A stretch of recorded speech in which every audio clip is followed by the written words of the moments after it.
Employee Appreciation Day. One day, just one day to appreciate my people is too less for me. But sometimes when you think, maybe we don't speak out so strongly what we believe or what we feel. I think that is why maybe days get created, no? And the opportunity for us to think, express what we feel. And if I have to express what I feel for all of you, a day would fall short. I can go on and on and on. Because luckily, unluckily, we have built this company from scratch, brick by brick. Each one of you has contributed to making it the magnificent company that it is. Each one of you has contributed to making it have the maximum amount of distributors that anybody can think of. Each one of you has contributed making it a company which is by far the most profitable insurance company in the Indian market. For years together, each one of you has contributed in making it by far the largest number of customer policy or customer acquirer company in the market, which is there. Now, if you look at all this, along with being the least grievance from among the least grievance from IRDAI numbers, it's not an easy task. It cannot happen by any one individual. It's a collective passion. It is a collective love. It is a collective will to make a difference in society. It is a collective desire to see where we can take the organization, the people, the company to, which is what makes this difference. Now, what is this collective spirit that we talk about? What is this collective ethos that we talk about? Some people call it culture. For me, an organization is a living entity. It's not brick and mortar. It is not benches and chairs. It's not computers. It's a living entity in which the soul is my people. Each one of you, the soul which makes this organization what it is. Remember that you define Badri Engineering Company. You define the company to the people around. You define how people perceive this company. You've done a great job. I just want to say that. And obviously, it means a lot to me personally also. Thank you very much from the bottom of my heart.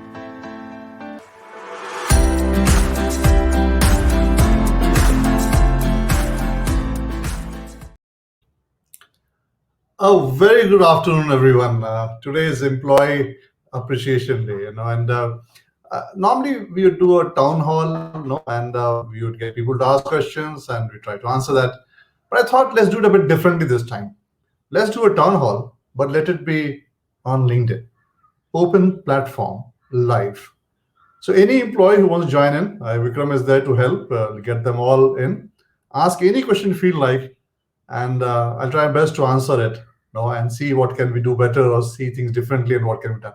That I feel is what more transparency would be there, because in a way, like you can't censor it, you can't cut it. It's live, it's on, it's an open platform, and everybody has a chance to come in and ask questions. So that is what the idea was. I thought there could not be anything better for Employee Appreciation Day if I do it like this, so that there's full transparency and there's no awkwardness or there's nothing about feeling embarrassed about any question or trying to sweep it on the carpet. It is just ensuring that we're able to stand by our people, answer the questions they have in their mind, and do it in a way that's fully transparent. With this idea, we decided to do this LinkedIn Live of having this session with our people. And Vikram, as usual, is helping me. So anybody who wants to log in, please get in touch with Vikram, and he'll ensure that he gets you onto the platform and you can ask me any question you want. So with that, Vikram, over to you. Let's start. Good afternoon, Tapan sir. This is Kapil here. Great, Kapil. There can't be a better start than to have my head for audience ask a question. I think. Please. So thank you for giving the opportunity to ask this question. So actually, I get an opportunity to connect to you one-on-one, but I felt that on the Employee Appreciation Day, I think let's put something which is hindering in my mind to ask you, and which actually can benefit all the employees of the organization. So my question is, boss, there are two questions. One, how you keep yourself so positive all the time where there is so much of a negativity outside, be it economy, be it competition, which is firing up and all. And second thing, how an employee who is working in a corporate to keep himself always positive, how to fight the negativity, the corporate politics or the corporate rat race, what is typically called in today's scenario. So, what's your thoughts on to these particular pieces, boss? Very good question, Kapil. So I'll try and answer both. And since you're also a very powerful leader, so maybe I'll try to give you some of my views that you can use it when talking and being with your team. First and foremost, I think positivity or negativity is the way you look at a situation. It is not like the ultimatum. We call it positive, we call it negative. These are relative scale. No, in any situation, it can always be a positive part of it. And let me substantiate this statement of mine. You go back in your life and look at all that you thought was negative at that point of time. From today, when you look back at it, you actually see that it had a lot of positive impact on you. It will be defining moments, maybe change your career, change your personality, change the way you are, or you overcame it, which made you more powerful. So first and foremost, when I see a situation which is tough, I don't call it negative. And I remember one of my earlier colleagues, Chetan, no, he used to be there and used to call me and say, the problem, I used to say, Yeah, there's no problem. It's always a situation. And let's look at the situation and let's see what we do with it and what can we gain out of it. So when a situation is tough, all you have to sit back and think, fair enough, this is where no we are, this is what it is, and what is the best that you can drive of it. So there's no situation which is negative. Every situation would lead to something new, some new creation, some new thought. It'll push you to new boundaries. So always welcome what you call negativity. Always welcome it. Like, always be super excited to welcome this and see, okay, fair enough. Now this is what I have, and let's look at it. Now coming to corporate politics, I think that is something which I have made it my single point focus in whatever way I can. If I see any kind of politics, I try to nip it at the bud. Now, how do I do that, Kapil? Is by allowing transparency. See, what you speak before one, you should be able to speak before many. No? So your view should be very clear. You cannot be changing your views between people. If somebody comes to you and tries to say ill about somebody else, all you do as leaders is bring both the people together. Well, fair enough, it's a feedback for the other person. No, let's help it if you feel so. Why do you want to speak to me only? If he's part of our team, it's our duty to give him the right feedback so he or she can get to the next level, from his professional perspective. So, moment you bring in transparency, moment you bring in the courage to have difficult conversations, and the moment you bring in this attitude, of trying to look at every situation that it can be solved, however difficult it is, I think that is when you kill politics at the bud. But in any organization, try and kill it at the bud. Otherwise, if you can't do that, Kapil, then slowly it builds up. It's like that dragon, the more you feed it, the more it becomes, and one day it becomes very big, it destroys the organization. So as a responsible and a very amazing leader that you are, I think you asked me very powerful questions. But this is what I would tell from my side. I hope I could answer your question, Kapil. yes, yes, very much, boss. And I think that's why the culture and because of the empathy and all that, we are what we are today, called as one of the best insurance companies in the world to and work for. And we all cherish that moment. Thank you for your words of wisdom, boss. Thank you, Kapil. I'm touched. Yes, Richa, over to you. I'm good, sir. Good afternoon, sir. Richa this side from Agency Channel. My question also comes from agency, the future of agency. Where do you see, or how do you see agency evolving in 2025? I mean, what kind of advisors, their skill sets, etc., and other facets, if you can just enlighten us. Again, a very powerful question. I remember about 8, 9 years back, all the consultants in the market were telling that no, the agency is over. The era of intermediaries is over. If you look back at some old news and put this on Google, you'll find that. And on insurance also saying it was over. And if you see one of my interviews, then it was no, intermediaries would be there in insurance. And they asked me, why are you so confident about it? There's only one reason, because none of us has ever in our life got up to buy insurance. So even if I ask you this question, Richa, Aditya, I can say that when did you get up in your life to buy insurance? Today I'll go and buy home insurance, or today I'll go and buy this insurance, or cyber insurance, or no pet insurance. Were you ever excited like this? The answer is no. But you look at this product, a pet insurance costs about what, 7 rupees a year, a cyber insurance costs less than 1,000 rupees a year. Amazing products. No, it's amazing. A health insurance, or you look at the price of the product and the benefits, amazing. So when somebody talks to us, and tells us about the product we buy. So, fortunately, unfortunately, insurance is a conversational sale. Conversations have to happen. It is not a sale which is a pull sale. No, it doesn't happen because of our desire to buy insurance.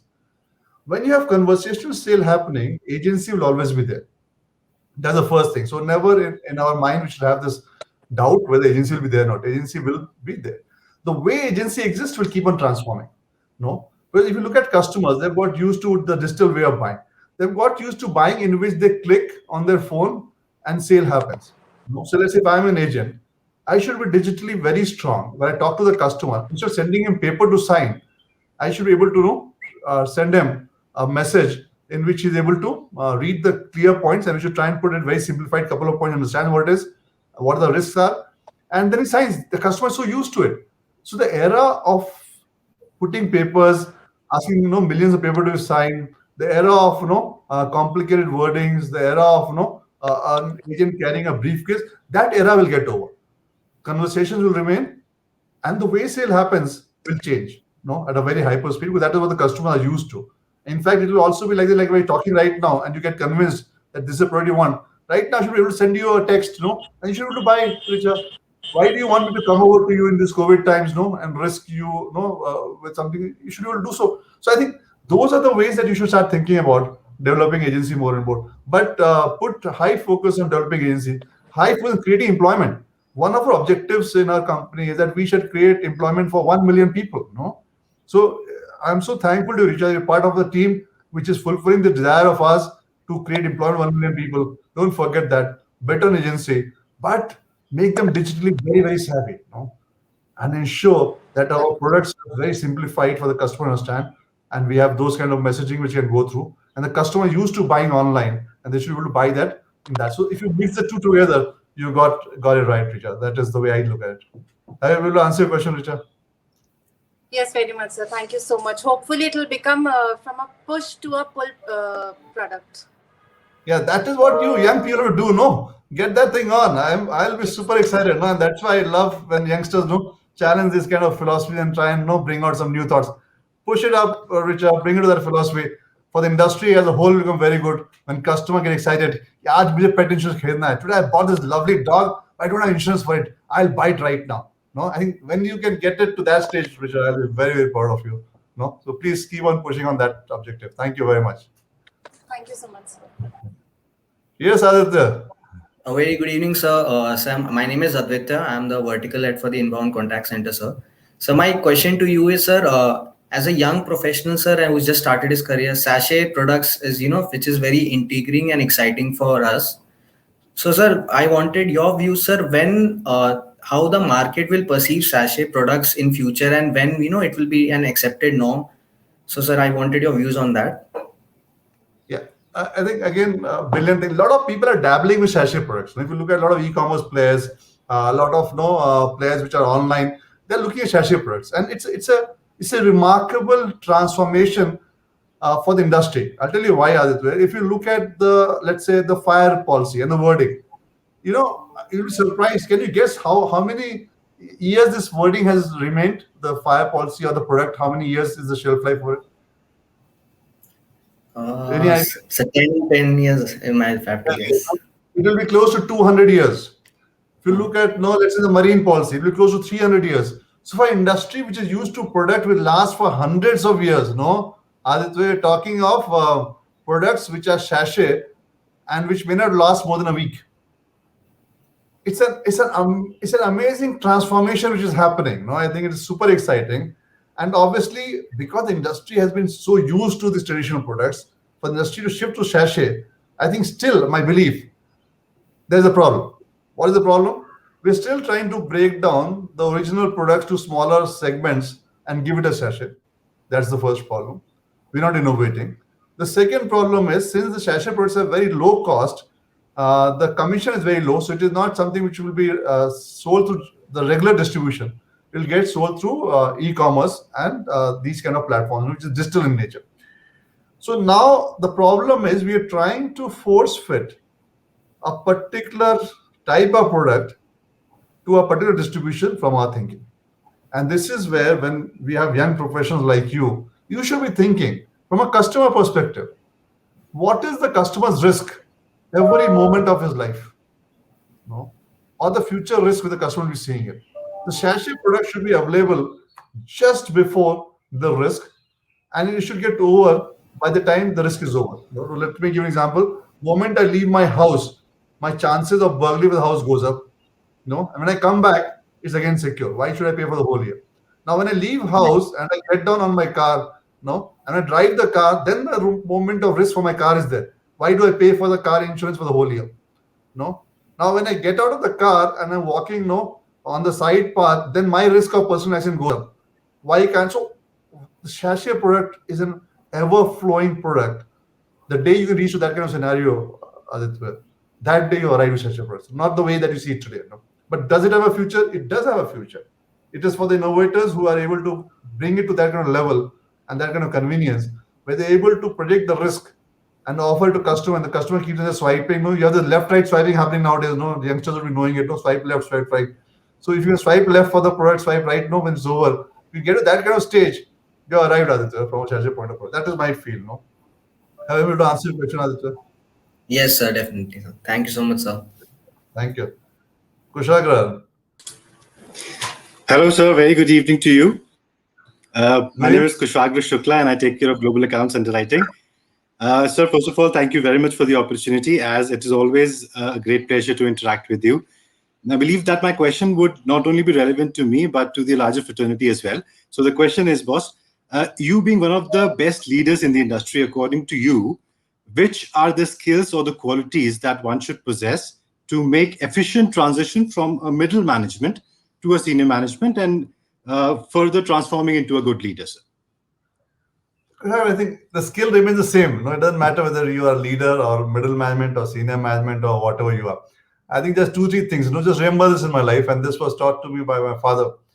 When I asked him, what do you want me to do in life? Because normally, and he said nothing much. Just be a good human being. Don't cause harm to people. And when in doubt about whether you have to do good or you have to do something which gives you huge benefits, always choose to do good. And always have it in your heart that whoever you meet, you should be able to make a difference to that person's life. And it's as simple as that, Kushagra. Once you are completely obsessed with your people and you see the company as a mechanism to make a difference in society, and you have a clear purpose of what you want to drive, then your ambition and your passion to deliver reaches to the next level. Then you don't see that what is the premium that I'm looking at, what is the underwriting I'm looking at. Then you look at what difference am I making to society. So let me give you an example. When you look at something like a Pradhan Mantri Yojana for health, 40 crores Indians got covered, below poverty line, 5 lakh sum insured floater. Unbelievable. The entire industry, 1986 was the first time when health insurance came to India. It's 2021. In all these years, with so many players come through, the entire industry could only cover 12 crore people with so many years. Till date, including GMC and everything. And one move, 40 crore people got covered, 5 lakh sum insured, and that is going to make a difference to the longevity of Indian citizens. Or if you look at crop insurance. So as an insurer, you have a chance to do so much for society, for people. Right. So get that excitement very early on, and don't worry about being middle management, senior management. I think just be obsessed on making difference to people and making a difference to society. You will get there. Whatever are your ambitions, be it to become a CEO or start your company or be an MD. I promise you, if you have this kind of burning desire in you to do good to society, and make a difference in people's life, all this will be secondary. You will get that very, very easily. That is my feel, and that's my experience. Actually, that is what I've tried to live to these kind of principles. What my father taught me very early on. So it's a very good question, Kushal. Thank you very much. Thank you. Thank you. Thanks. Yes, sir. Yes, sir. Very well. Thank you, sir. Yes, Ambarik. Hello, sir. Good evening. I'm part of digital marketing team. I wanted your input on this question. That is, how do you think digital will play a role going forward for our company? Digital is very critical. It's way of life now. So there's no question of thinking how will it go. That this question was something that would have bothered me, let's say, 10 years back. Today, anybody, right from my father to my daughter to the youngest member in the family that I can see, they all know how to use phone. They all know how to buy things, online. They all know what social media is all about, no? So digital has become part of life. It worries me also, and because you are very young, so maybe to all youngsters listening to the show, what worries me is that in a way we are so engrossed in digital that are we losing out the real relationship, the real feel of friendship and being with people, and what impact will it have on the psychological, impact and bearing of youngsters? Is the case of depression going up because we have got so disconnected, from the real world because of the digital world? So that's a different story altogether, and I'll come to that later. But from your perspective, from our company's perspective, digital is the way. No, so that is taken. Every customer, everybody is on digital. So if as a company we're not very obsessed about digital, then I don't think we're in the right direction. So that will be the way. Now the issue is how do we, in the digital world, have high empathy? Is what my concern is. How do we bring empathy, which you bring in the real world? And that's why I brought in this perspective. It cannot be a cold digital world. So as a company, our obsession will always be, will be very digital, very in terms of highly focused on digitalization for everything. But in everything, we'll have high empathy. That will be the DNA and the soul of even the digital world. Empathy, love, care will always be ingrained. So as a young professional in our team for digital, this is what you should always thinking. You should always ask the question, is it a heartless message that I'm sending, a cold message that I'm sending on digital? Is it just a hard sell that I'm doing on digital? Is it I'm just trying to do some bundling on digital? Or am I trying to create that empathy, that love and care along the products and service? And can digital be such a powerful tool to deliver that? I think that is the way you have to keep on building it up, Ambari, because my belief on the human empathy and the love and care is very high. I don't think we should miss that. That is the only point I have for you from my side. But as a company, we'll always be obsessed with digital. I think we love that. Technology is something we always loved. And if you look at the amount of money we spend on technology and the transformation that we do, and you'll be happy to know we are I think among the first company in the world who's moving the core to cloud now. With the hyper speed that we feel that we'll be having of customer acquiring and all. So we do a lot of stuff. So we're in the right place. But never forget the empathy and the love and care that you bring into whatever process you do, Ambari. Could I answer your question, Ambari? Yes, sir. And thank you for the great input. We'll surely consider this as a deal. Thank you. Thank you, Ambari. Yes, Nivita, please. Hi, sir. Good evening. Yes. Sir, I belong to the corporate team in Chennai, sir. Sir, I just wanted to ask you one thing. Like, what do you feel is like an important trait that every salesperson should have, sir? Never lie. Never lie. Okay. I've not been a salesperson by training. I entered sales, just like, okay, now this is the next role I have. A lot of people told me as a salesperson, you should be suave, you should be very well dressed, you should be talking the right things. And if at times you have to speak a bit, in the gray area, it is fine. But the way I am, none of this suited me. I can't be very suave. I can't be very well dressed. I have my own style. I'm very happy with it, and I can't lie. That is one thing which from the very beginning I've been taught not to lie. So I went and spoke honestly to my customers. And sometimes the customer said that no, this is not right, and this is right. I told them, yeah, this is what you're saying is very good. Please go ahead, sir. I can't offer you this, and this is what it is. But what I can offer you is high amount of service for my price. What I can offer you is that if you have a claim, I'll ensure that you get it on time, because the amount of delay happens is the amount of interest you lose on your money. This I promise you, sir, and I'll personally service you on that. And there are times I lost the sale, but after the customer came back to me, at my terms. So I never promised something which I could never deliver. If you look at the company, our obsession on paying claims is one of the highest. If you look at our be it claim settlement ratios, or if you look at in terms of our NPS scores, or if you look at our claims experience of customer, that is what our obsession is. We will deliver the best. So once you have this clarity, there's one tip of mine is never hesitate to speak the truth to the customer. What is good for customers, tell him or her very straight. If we are delivering the best, fine. If somebody else is delivering the best, tell him or her that is the best thing to do. But what we deliver best is what we tell the customer, and we should do it very well. Like the claims part is something we're obsessed with, and deliver it the best. Under no circumstance we want to miss that. So those are things that you have to do, Nivita. I think that is what as a salesperson, if you do, it's not very difficult. I actually enjoyed it in sales, even though I'm not trained to be a salesperson. But I loved all my sales. But still, I miss it now in the COVID times, My sales calls have come down compared to what it should be earlier, but I still love that. Okay, sir. Yes, thank you. Thank I you, hope I sir. answered it, Thank Yes, you. sir. Yes, sir. You did, sir. Yes, Thank you. I'll just surely keep it in mind, sir. Thank you. Okay. Yes, man. Good evening, sir. Good evening. Sir, after this pandemic, health, I'm basically from Team Wellness. So after this pandemic, health and wellness has been on top for everyone. So, however, in terms of retail health products, it has been an on and on off concept. So, how can we maximize this for customers' benefit? No, it's now if you look at the regulators allowing it. So earlier the problem. I think the problem is not here. The problem is with the way insurance is defined in the Act. It restricts the insurance company to only sell pure insurance products. I think that is where the problem starts coming in. So we have been talking to the regulator, we're talking to the ministry also that the definition has to become broader. Where the wellness becomes a part of the product pricing, where the risk management becomes a part of the product, which is there.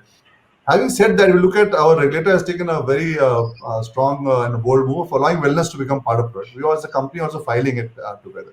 Because health predominantly should not only be that you are paying claims, then you're not making difference to society. It's too late.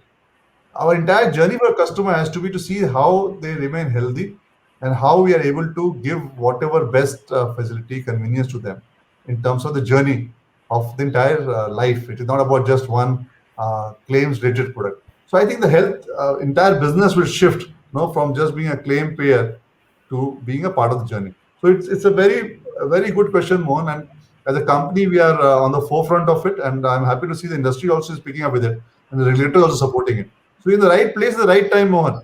For you, the excitement is on. You are entering a roller coaster of career. Just remain Thank you, sir. very optimistic of what best can you do for the customer, and get it on, because this is the next big thing, and you're already there in that seat, So use your positioning well and have this obsession that how you become part of the customer's entire life journey, and how do you ensure the customer has a very healthy and very happy life. So don't restrict it only to physical elements. Even mental happiness, what can be done. So make it a complete package. So a customer who stays with us can say, yes, because of Bajaj Allianz, I led a much better life, a much healthier life, a much happier life. You have that job, Mohan, and we are there to support you. So don't forget that. Sure, sir. Thank you. Thank you, sir. Yeah, Very good evening, sir. How are you? Very good. Yes. Indeed, after a long time seeing you. So, one thing related to definitely my own field from HR, our aspiration, our ambition is to create a lot of employment. Yes, that is there somewhere in the baseline. But I wanted to ask from you, what is that important and the critical trait I must tag it as a must-have? This is from the two perspectives. From the perspective of a fresher, a young chap, or the college pass out, that is number one. Number two, definitely there is a lot of population, those who are inexperienced, I must say so, that one must have, and that's what they can take it forward as an insurance, as a career. In a whole past, since the openness of the industry, I must say so, it is not in the good books, as an insurance was never in the good books there. But fact is that it is. We can't deny it now. Your view. Okay. Now, if you look at it, now we have some good HR people like you in the company. When we started the company, we didn't have HR as such, or we had very limited one or two people in HR. So most hiring was done by us personally. So I'll tell you my experience, how I used to hire, if that can answer your question. So when I look at a youngster, I used to see his enthusiasm level, his curiosity level, his excitement level, and his genuineness, at heart. So when I used to talk to a person, so I never asked about the subject in my interviews. I never asked about how much he understands insurance, or I never asked about what is that he is or she looking for. I only just had some light conversations, and in that I would see the passion and the excitement, the curiosity, the willingness to make a difference, and being happy about it. And that's okay, I'll take it. So if I give you some names, of some people whom I took like this, you have Jackson Jacob, who's already a very senior one. He's the senior vice president now. Yeah. He's one of them. You have Aditya Sharma, who's already the president of the company. So you see a lot of these guys who are youngsters now. Now they're still youngster for me. It's something like when you have a father figure, for him everybody is a youngster irrespective of what their age becomes. So I have many names like this. And the only thing I saw, when till date you see them, when you see these people, you'll find that they always have the energy, enthusiasm, excitement, Yeah. not to make a difference. So that is how I recruit youngsters. When I look at experienced people, they obviously a track record, know what they've delivered, what they've done. So my worry was on delivery. My worry on will it be a cultural fit or not. So for senior people, see that we have to have a company which is high on empathy, where people don't lie. Because in insurance company, we are selling products which are not tangible. We're not selling refrigerator, fridge, or an automobile. We're selling a promise. Now, when you sell a promise, the person who's selling that or servicing that, he or she cannot have 2-3 attributes. One, he or she cannot be a liar. He or she cannot be a cold-blooded person. No. So for me, then the cultural fit is very critical. The high empathy, the ability to speak straight, the ability to question things, the ability to be very obsessed about doing good to people, to society. I should see for this. There's nothing wrong, right? No, it is about what company do you want to run. It's about what culture do you want to have. At a senior level, does the person have a cultural fit or not? So if you look at all my interviews, and I've recruited so many people, and never have I seen for their qualification. I think broadly I just have seen these things, and it has worked well for me. I think most of my leaders have stayed with me for so many years now. No, I think if you look at the average longevity of my leaders, they're all over a decade, and some are close to 20 years. So I think it's worked well for me. I do not know what is the right answer from HR perspective. I just told you from my experience on it. Hope I could I answer. think the answer what you gave is straight from the heart, and that works. Thank you. Thank you. Yes, Hitesh. Hello, sir. Good evening. Hitesh Good here evening. from the community team, sir. Yes. Tell me. Sir, my question is related with the community only. So we have the huge customer base with us. So I just wanted to understand how we can actually maximize that feeling of the community or the family and get better engagement and earn or get a profit or get a premium out of our customers who are there as a family members or there as a communityers. So how we can actually do that, upsell or cross sell? Good question. Let me ask you certain things, and I'll tell you again from my perspective how I look at it. Okay. So whenever I meet a customer, Hitesh, if I meet you, I'll definitely in my conversation try to figure out that do you have a home insurance? Do you have a good top-up cover because we provide you the base cover of the insurance company? Do you have a personal accident cover? Do you have a cyber cover? And if you have a pet, do you have a pet cover? In my conversation, I'll try to figure this out. Why? Because I strongly feel that every individual should have this cover. No? And I've told this story many times. From the time I joined the insurance industry, I have covered myself very well. Not for myself, for my parents, for anybody I know, all my friends. I'm obsessed with it. No? Why? We have seen when things go wrong, I don't have a cover, how devastating it is. How bad it is for the family. How bad it is for the individual. I've seen that. I've settled the roads of claims, Hitesh. So what I request, and I would tell HR also, you should spend some time in the claims team, not working, just watching. Then the impact it will have on you will be so high that you'll be obsessed that all your people should be well covered because you see the damage it does. And maybe meet some claimants to see how before claims, where were they, and that one moment when things go wrong, what's the impact? Moment you feel it from your soul, Hitesh, selling is not selling the way you think. It is about doing good to people you meet. It's about you. Sale is never about the customer. Sale is never about it. It's about your feeling, your belief, your obsession about what you feel about it. That is sale. So to get what you're asking me, I request and I strongly recommend HR to put you 1 week in a rotation on the claims team. And you do 2 things. Look at claims, meet the claimants, and see what difference it makes. Now let us say there's a claims team where your boss says, "Nahi bhai, chutti nahi denge, hafta bahut hai, Hitesh ko kaam karana hai." Then you do me a favor. You go to the hospital billing center, on the way back from office, any hospital. Enter, stand next to the billing center, and you see the difference of people who are insured and who are not. You see the difference in the pride. You see the difference in the way they sell jewelries or they take loans, and now the family goes back by many, many years. And what suffering happens. The only difference is whether they have insurance or not. The moment it gets in you, Hitesh, I promise you, you will see your upsell, cross-sell happening like crazy. Because now you believe in it. Now, once you have belief, the world changes. That is Awesome. how it is. Thank you. I hope I could answer your question. Yes, sir, absolutely. It's actually give me the lots of energy to look forward to learn new things here. Awesome. Thank you, sir. Thank you very much. Thank you. Yeah, Hirek. কেমন আছো? Good evening, sir.